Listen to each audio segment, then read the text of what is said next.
face the challenge of mobility and to see what the benefits are and what also maybe the obstacles are. So maybe the title doesn't say much, but what the emphasis is what are the skills that you need if you want to get the most out of traveling and working in another country? What are the skills that you need to make the most of mobility, and also what do you gain? So, okay, okay, what, più peso? Okay. So, a little about Aelia Lab, which is our non-profit lab. It's novel, it's new, so we just started with some workshops and some lectures. What we try to do with a number of volunteers, like we have 10 volunteers and we have 3 partners, and we have a network, of course, of people. What we do is information, we do our lectures, we'll start some web campaigns. We organize challenges and games so as to motivate about skills and about issues of professional life. We have started some workshops and we'll have some educational activities, and we also are organizing mentoring and apprenticeship programs if we find some funding, of course, because the latter needs some funding. But our interest is to help out in every way that we can in significant issues of working life, professional life, and key skills is our emphasis. And what are key skills? If you Google key skills, you find many definitions, and also you could Google social skills and personal skills and transferable skills. If we try and summarize that, it's all those skills that have to do with our personality, with the development of our personality, and with how we treat, treat other people in society, with our social, with our behavior. So 4 of these skills I have named here is how to communicate, how to solve problems, how to organize your time, how to organize tasks, how to work with other people and collaborate. These are some of the big categories of skills, and then you can find some smaller skills. All these that form your personality are skills that you develop throughout your education, throughout your activities, your volunteer activities within your family and in work. And why are these skills the key skills? Because let me tell you something which is not said in our educational system. We are not told that as much as we should.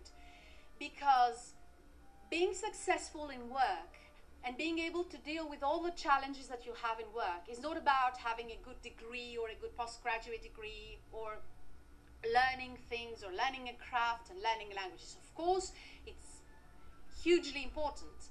But what's most important is how you are as a personality, ready to deal with all the problems, to work with all the people that you have to work, and to be able to organize what you are assigned to do. The better you deal with all that, the better are your chances to be successful in your career, to deal with all your problems, especially in labor markets like the European ones, which are small countries, and they're not that much specialized labor markets. It's your skills, it's your personality that's going to make the difference. And it's these skills that you develop throughout work, throughout your life. And let's connect that with mobility. Of course, as you see, this is a common picture for mobility. You just saw that, yes, we found it in the internet, we Googled mobility, and that's what you find. So it's a nice picture for mobility. So mobility in Europe is also moving in a very diverse environment. There's a common European culture, but with some difference, because we have, it's not 27, it was, I'm exaggerating, of course, you know, that some countries speak the same language, but I like exaggerating, so let me do my show. So we have 27 languages and cultural backgrounds, an educational system, and different labor worlds, maybe because they're different mentalities. So it might be different to be in Belgium or in the Netherlands, and maybe within the countries it's different to be in northern Germany or southern Germany, and Sweden and Norway and Finland. So you may want to go to Vienna or Madrid or Brussels or Dublin or Lisbon and Copenhagen, and you have to face differences, diverse environments. So challenge here. There was a study already in 2002, and Europeans and the Commission was wondering, what is happening? Why don't we have that much mobility? I mean, we want to be the United States of Europe, and why is it that in the United States of America, which is a country, of course, you have that much mobility, and why is it that even in Asia you have more mobility, and you can't have, there are not that many people working in other countries and going to other countries. So what is it? I mean, what are the reasons? And they understood that it's a big issue is education and the skills, because if you want to be, and if you want to start and being mobile and drive, okay, go from one country to the other, you have to build up your skills. And the stronger your skills are, and these are ICT skills, like using computers and being able to have the same ICT skills, of course language skills, which is hugely important, but also how ready are you to face the diversity that we just saw. So are you skill fit? It's not a word, but it's again my show, so I'm creating even words in a language that's not my mother language. And so let's see some of these social skills.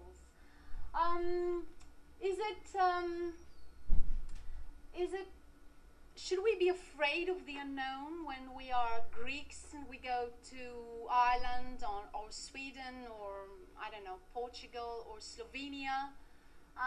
Is it something that we should be afraid of, or is it just something different? And isn't it about how flexible we are, which is a skill? And how do we build up this flexibility? Because this flexibility is a skill that you can build up, that you can create. And even if you are not that flexible, you gain flexibility by challenging yourself to go to something different and deal with all the different practical issues that you have to deal, and with different mentality. So why not change fear to flexibility? And that's building up the skill of flexibility. And it's about organizing a new path, because you go to another country and you go to another working environment and you see other people, and there are other working conditions. Maybe they have other rules there, and you used to work in X or Y way, or you were in the university and you were taught to be here seated and someone sitting and talking to you, and there you go, for instance, to the UK or in Ireland, and it's totally different because people are always standing and talk with each other, and this is called a work group, I'm saying. So how hard is it to adapt in that path? And at the same time, you're in an environment that you don't know. There are some things that you don't understand. You're wondering, why are these people doing like this? And then, but then they challenge you. They set you a challenge or a problem that you have to solve. That they get you a task. So there you are. You have to take some initiative. You have to present a solution. So how easy can you take initiatives? So there we are. We just see another two skills that are important that we can build up. Adaptability. How easy is it for us to adapt and to be able also to understand that we are in a different environment and adapt ourselves and our behavior? And how easy is it for us to take initiatives to, we were talking about fear before and flexibility. Facing fear is also about taking the risk, taking initiative. That's a skill. That's a skill that we can build up. And of course we mentioned languages, but let us see it in a wider way, because of course it's an issue of understanding and being understood. And language is of course the basic tool, but if you see at the background of language is also a way of thinking. Sometimes most of you, I mean, first of all, you all speak English, so that's why we're here and we understand each other, but it's not a mother language. It's not for most of us. But many times you've seen that we cannot translate words, and sometimes there are, for instance, in the internet or in some sports, we use English words and we learn things in English, and we cannot find the right translation in Greek. And this happens also in other languages that we learn. And this happens because it's the language is just like it's not like a carpet, and you put it the other way I mean, upside down, and that's the other language. It's just a way of thinking, and some expressions cannot be translated because it has to do with the culture and the way people think. So, how easy is it to understand the way people think, or to guess how people think, to be fast about learning how they think? And for instance, I can tell you some funny stories about that southern people, I mean Italians and Spanish and Greek, and this is not a stereotype, this is true, and friends of yours may have told you stories, are more open, and they touch people more, and they shout a lot in their communication. And when you have Finnish people don't talk that, they don't like talking that much, and of course it's like they don't like shouting. It's bad noise. And if you try and touch, like I touch Andreas, my friend, if I do my friend to my Finnish friend, he may be shocked. So this is we cannot communicate by doing my hands like that and shaking. Maybe he just shuts the windows. So I have to be fast when I'm in Helsinki and try and understand that Finnish people don't want to talk much. They use a lot of the body language and their eyes, and they speak with their eyes, and words have a meaning. I mean, they use one word and they economize, they spare the words and they choose the words, while I exaggerate. So this is an issue about communication. Communication is a skill which is wider than language. It's an art, and it's a skill. And it has to do with being able to understand other people and to try to understand the way they think, to analyze the way they think, to try and adapt your behavior to the way people are, and of course also try and it's a learning process, and it's interactive. So that's another skill that you need when you're mobile. And if you go, I just mentioned in many ways that we're talking about different and diverse environments, and we saw that when I told you that you have to be flexible and to adapt and to take initiatives and to communicate.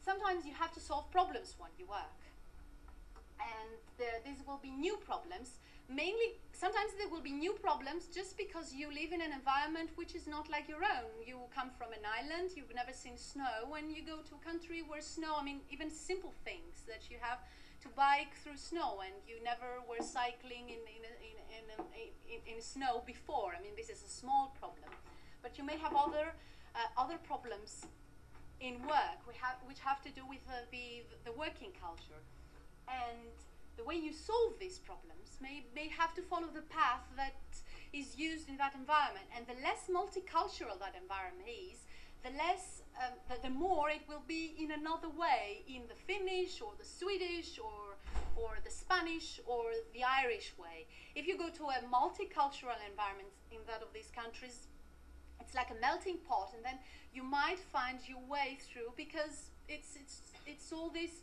interaction that makes it easier to find a common way of thinking. But if you go to another country and you go to a working environment with more nationals there, you might face a new way of thinking. So we have to, we deal here with a skill of being able to analyze, to realize, i.e. that means what the problem is, to be able to solve it, and to think in another way, which is another way of adaptability in the way you think and the way you solve problems.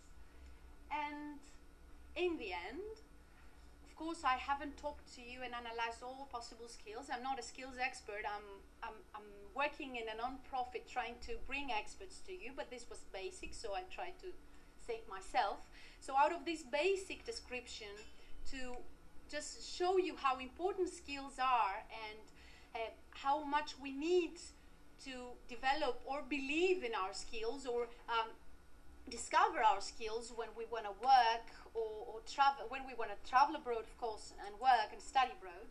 But we have to see it the other way, that in the end, when you travel and work abroad, and when you enjoy the experience of mobility, you get upskilling, which is a word used now in employment policies to say that people get more skills. They're upskilled or reskilled when they change their skills. But you have a benefit out of mobility, because you get those skills that you may use going back to your country or in your career, skills that are tools for you. Because as I mentioned, and this, as I mentioned also for Aelia, that the reason why we created that lab is because we believe that it's so important for a successful career to build up your skills. So mobility and the experience of mobility could be a path and a way to get those skills that you might not even get out of a degree, a postgraduate degree, or a PhD, or any other experience, or even sometimes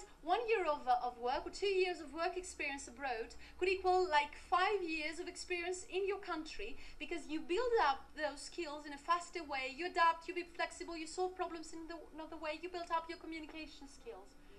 So I think that was it for me, and thank you very much.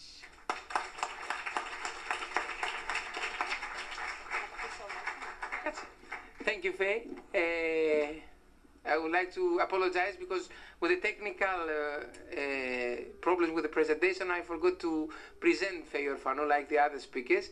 She had a difficult flight this morning. She came through Kavala because of the fog in Macedonia airport. And also Faye supports the Federation of Young Entrepreneurs with political policy interventions in the government, because between all the positive thinking and the discussion that we do, without proposing some concrete and with reasoning policy proposals to any government that we have in nowadays, many things will not happen in the right way. So please, you are free to make questions to Faye about her presentation.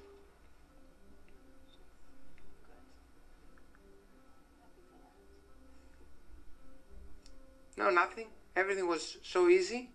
Or boring. Yes, please.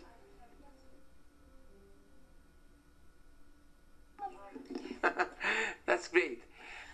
So I'm a very practical person. I move forward to my first presentation because I think the good part of this summit is your participation as well. So after I finish my presentation, I would like to have an open discussion with you to feel free like being a family, and then smoothly to move on the workshop that we have Celia Gates with us about brainstorming, a different way of thinking. So let's move forward.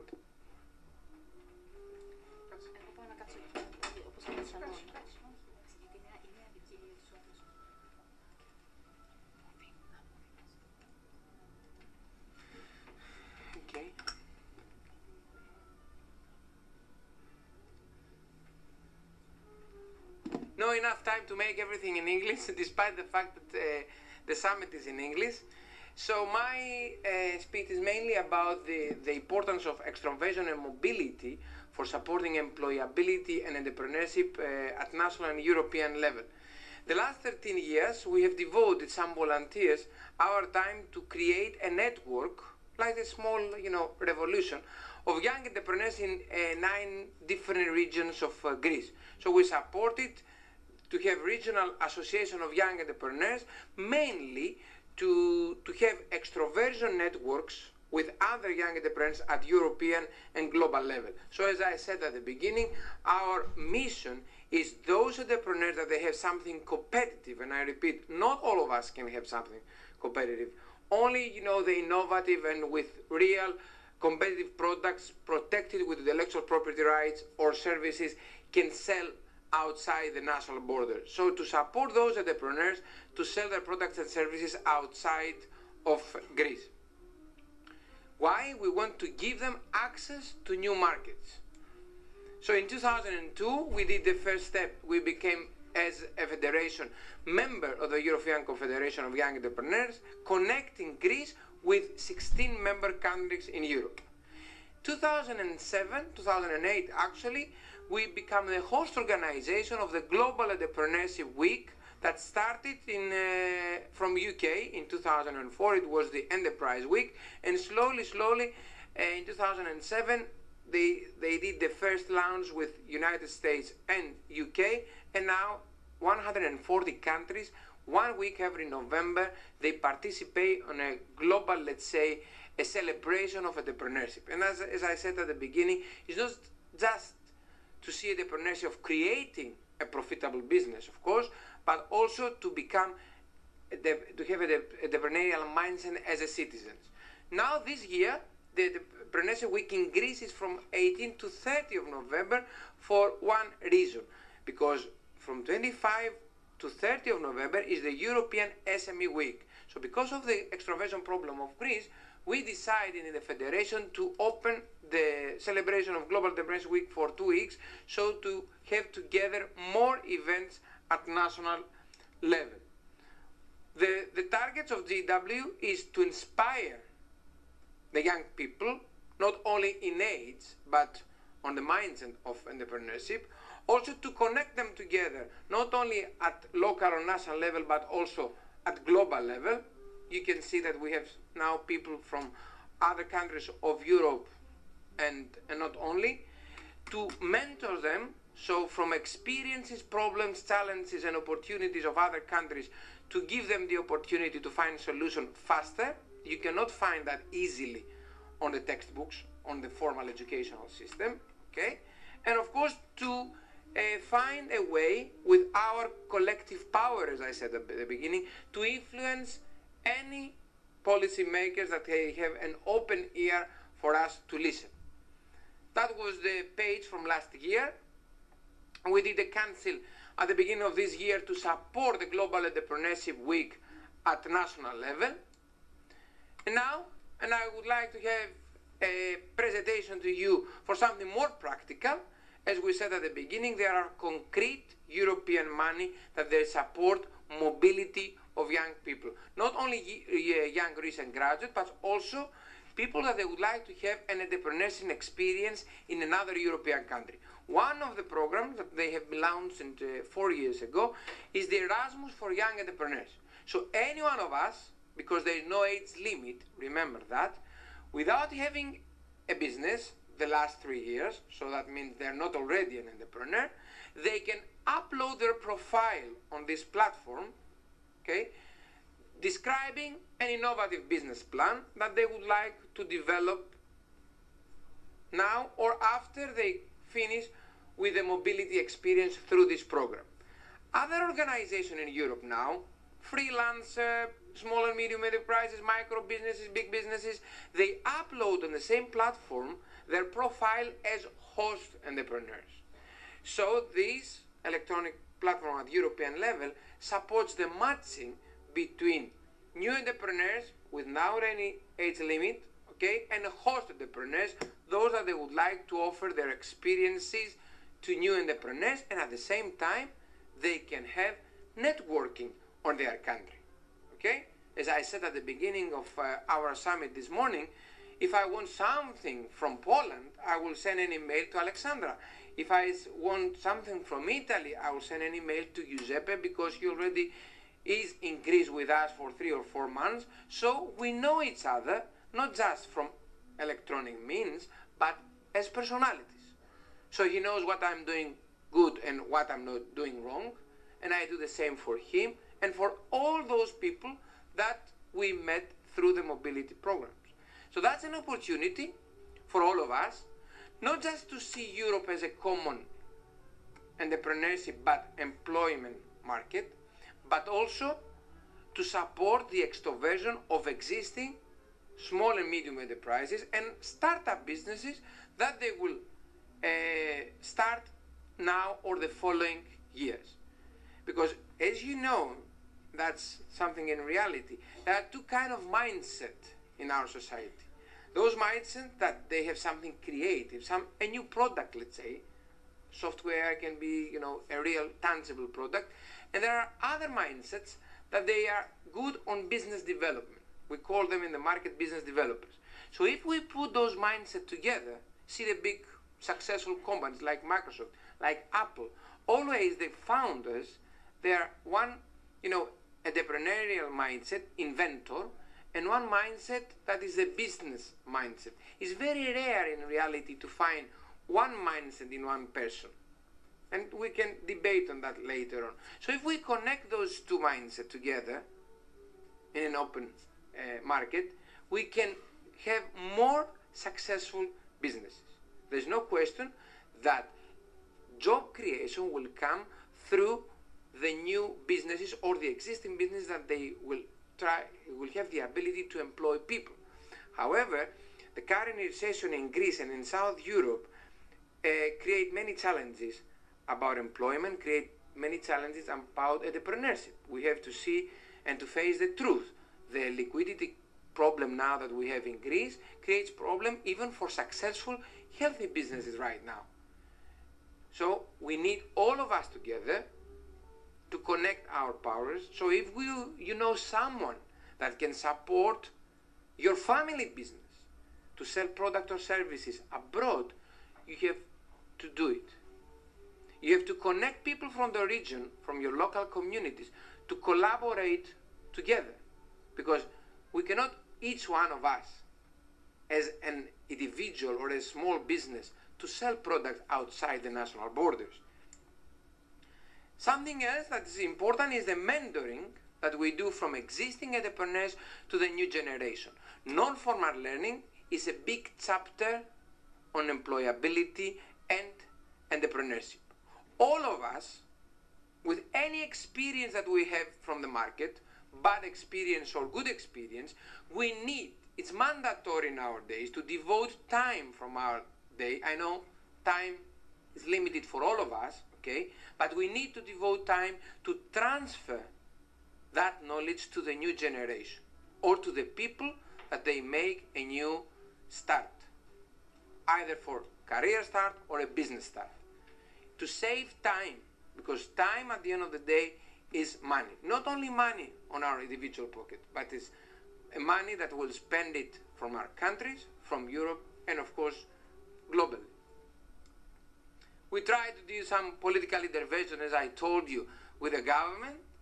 Not many of them, they happen actually, but on the other side, we cannot stop to ask for new policies that support entrepreneurship. For example, just to be a little fast, we ask the social security fees that we pay as a young entrepreneurs in Greece to be according to the German model.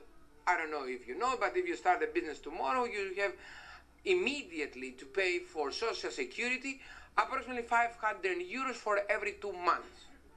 In Germany and other countries, Celia is here and she will give you the facts. In UK, they pay according to their revenues and profits, and that is very important. We also said to the government that don't put to prison someone that has a debt on social security. This is very important for us, especially if he's not have done something on purpose. I don't know legally how you say dolo.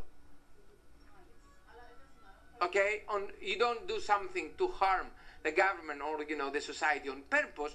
You have a business, you have invoices for the customers.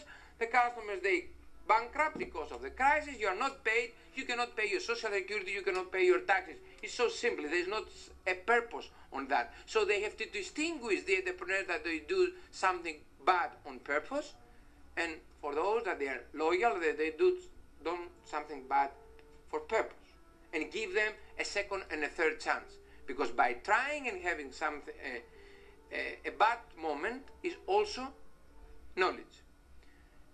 We said that we need to support our scientists. They need to have support for intellectual property rights. We create businesses and we would like to sell products abroad. How? Without protecting our patents, the copyrights, trademarks. Impossible. The competition outside the national border is tremendous. We need to work together.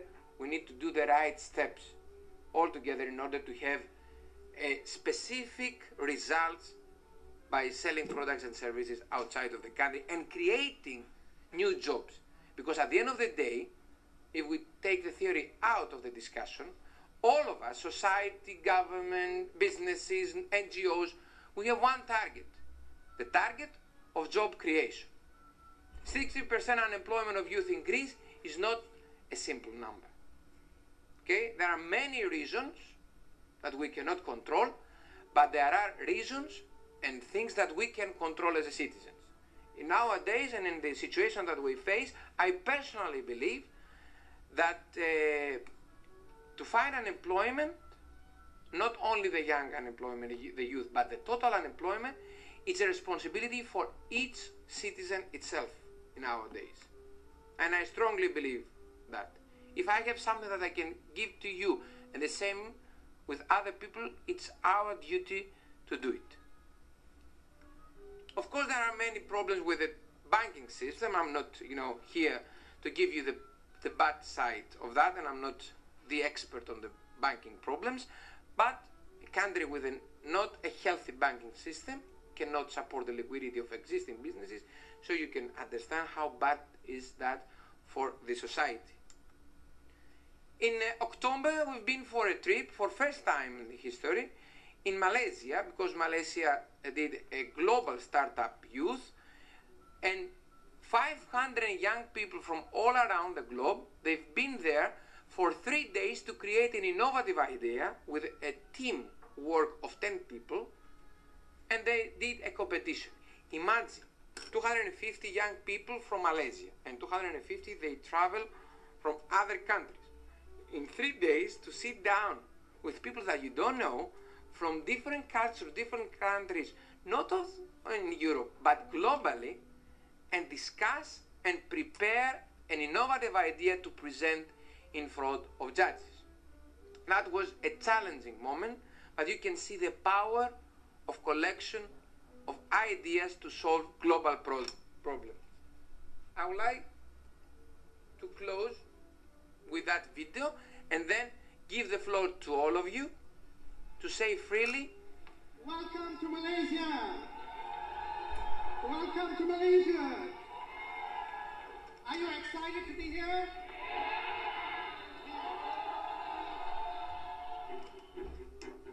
Global Startup Youth. We had one vision, that is to bring 500 people from hundreds of countries to Malaysia.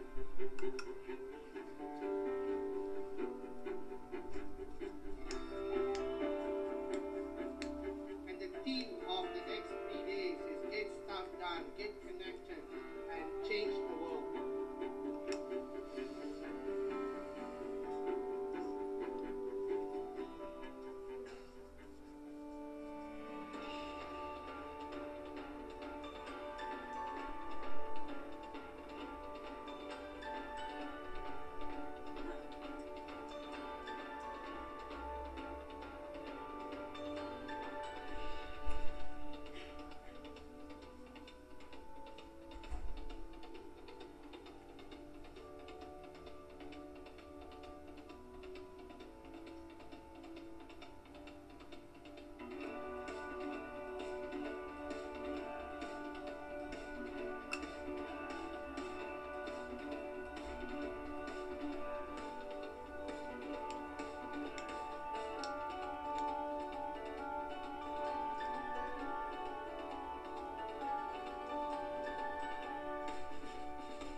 Francisco Martinez. My name is Shad. My name is Wanderson Jackson. My name is Nani. I'm Gabriel Murillo. My name is Krishan Ali. My name is Susie Bureau. My name is Vanessa Didi. I'm Chandni Agarwal. My name is Clara. My name is Dominic. South African. I'm actually from Malaysia. I'm from Mexico. From Silicon Valley. I'm from London. I'm from Mexico. From the Philippines. From Brazil. I'm from New Zealand. South America. I'm from Iraq. From Columbus, Ohio. I'm from Morocco. I'm from India. And I'm from the United States of America. I'm from Malaysia. I feel like everyone is interesting. Just talking and trying to get things done. So I've been meeting people from all over the world, which is amazing. There's so many incredible young people from all over the world. Establishing a very good relationship. Make friends. Here's a world of interesting people, lovely people, beautiful people everywhere. This is amazing. I'm so excited to be here. Everything that we will be able to learn here, we'll be able to impart it to our country, not only our country, of course, to our very own communities in our city.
I think one picture talks like 1,000 words. Take that positive video and keep that in your heart. There are so many things that put us together, and forget those things that they cannot be done and separate us. It is a global village anymore. Forget about the national borders. You can see the faces, the problem, the visions, the challenges, the experiences are the same. They are common all over the world. So let's find what is not done yet from the past generation. It's not a problem, okay? And find the solution to move forward with steps, small steps. We don't need miracles. I'm proud because two of the kids that they came from Greece with our trip in Malaysia, one lady, she has a small business, translating business. She finished the University of Ionian Islands, a special department for translators. With the two friends, they did a business from their home, okay? And they do fine. They make a living and they're very happy. And I was talking with her mother last week in another small event, and she's a notary in an island of Greece. So you know, notary is a profession that you want to give it to your kids normally. And so she explained to me that we had a fight when she chose during her studies to go and become a translator in the Greek university. I say, are you crazy? I have already business, I have the office in Syros actually, so you have to take it. And they had a big fight. Now Aleki has great business and the mother has no business at all. And she said she was so right and I was so wrong. And it's so nice to listen that from our parents, okay? So listen to your heart. Thank you very much.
you like to answer?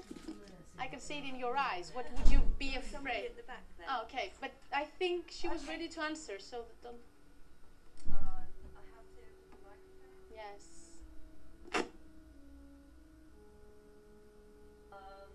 My biggest fear would be what I would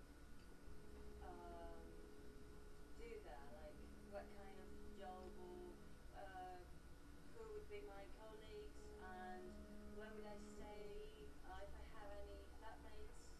So that's a lot. That's a bunch of fears. Yes. My hope.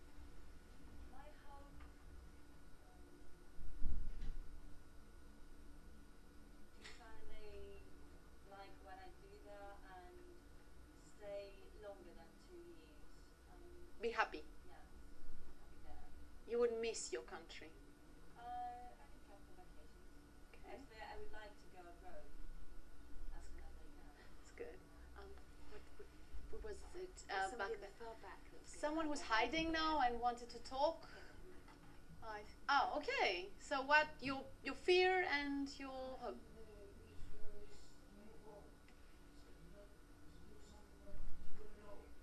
Okay.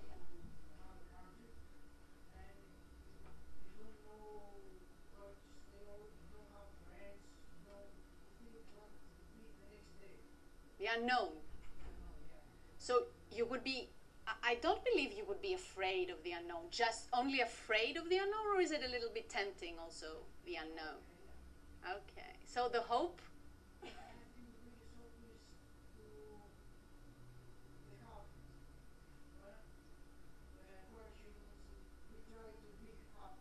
Okay.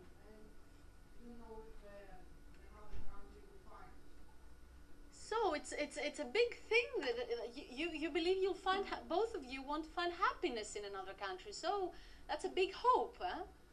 That's nice. It's optimistic. Next question. May I ask, for a show of hands, based on those two comments, the professor earlier said 92% of people in Greece were worrying about their future.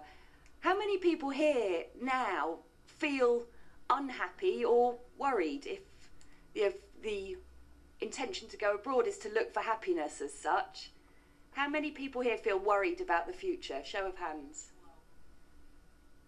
Okay. And out of those people that feel worried, what are the primary concerns?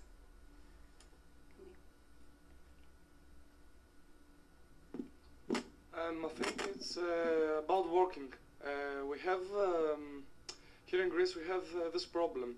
We want to work for live, not success. We don't want to go further than living.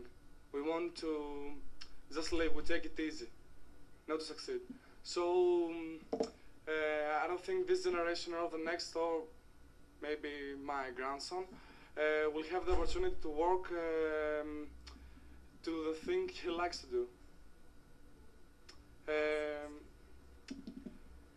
Why do you believe you can't do what you want to do? Because I have to do what I have to do. Who tells you that? What do you have to do? Make money and live. Okay. Not with the way I want to live. Am I live. allowed to diverse a little bit from? Are we doing the brainstorm? When are we doing it? Are we stopping for lunch now? No, we start. I think everyone needs a break at some point. I think it's better to have a break. Yeah. It's so challenging and it's, Yeah. it's good to We need brainstorm. concentration. I have a fear that some of them will disappear after lunch. But that's my fine. only fear. That's fine. If you promise to stay, no problem. No, I think we need to freshen up to get energetic about the brainstorm that we're going to do, because I just heard there somebody say that they don't believe that this is possible, and I don't think it's going to be until my grandson's ability to live like that. As soon as we're thinking like that, as soon as we're telling ourselves that this is what's going to happen, it's not until my grandson's 2 generations away before people are going to be able to start living happily, doing what they want to do. As soon as we tell ourselves that, that's what starts to happen. And that's the frightening thing about all this, is our thoughts materialize, our thoughts come to be, we turn our thoughts into our reality the more we think about them. And this is where I get frightened to an extent by the messages that are portrayed to us in the media and everywhere else. We know what the reality is, but we have the ability to change that reality when we think we can. If we think we can't, we're never going to change it. So that's all I want to say. I want to invite you to come back after we've had a break so that we can start to think constructively, collaboratively together, all of us, putting into practice a lot of the skills that Faye said were so important to have, and she's absolutely right, so that we can start to look at how we can actually take the next step forward to make our lives, not the generation, our sons and our children, not our grandchildren after that, but our lives. How can we make our lives into the lives that we want to be living, not to become multi-millionaires and huge successes as such, if that's not what we're dreaming of doing, but to pay the bills, to earn a living, to form a lifestyle that we want to live, and it's possible. And to be happy, as they To be happy, exactly. May I add just one thing? Please. I think that what you miss is some examples, because out there now, and I can give you afterwards my example, there are people who just do what they want, they succeed, and maybe they get like 1,500 euros, but they're extremely happy because they do what they want. And what we're missing is the models, because you have to be informed about these guys. And so I think that it's very urgent, and maybe we should do something about that, to present you, send you videos. Here in Greece, there are people who do what they want, and I can see it in your eyes, because you seem rather very decided. I'm certain that you can do what you want. So we just need some examples. I think we need some examples, and we can present you those examples. And So a friend of mine is not an academic person. He suffers from dyslexia and didn't get on very well at school. But he's quite a physical, sporty person. And so he wanted to ski. In England, we don't have any mountains. You can't ski in England.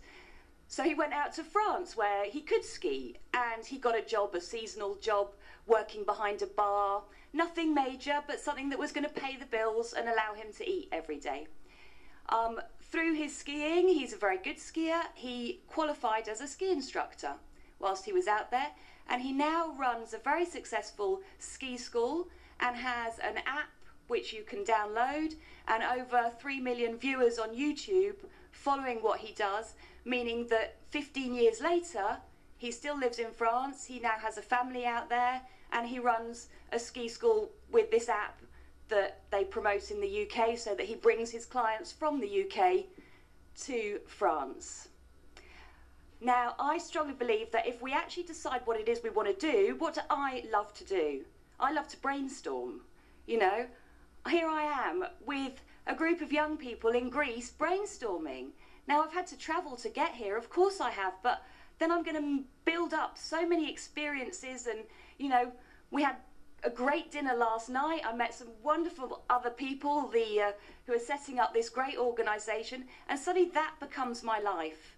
It's not necessarily earning the millions of pounds doing this sort of thing, but it's what I want to do.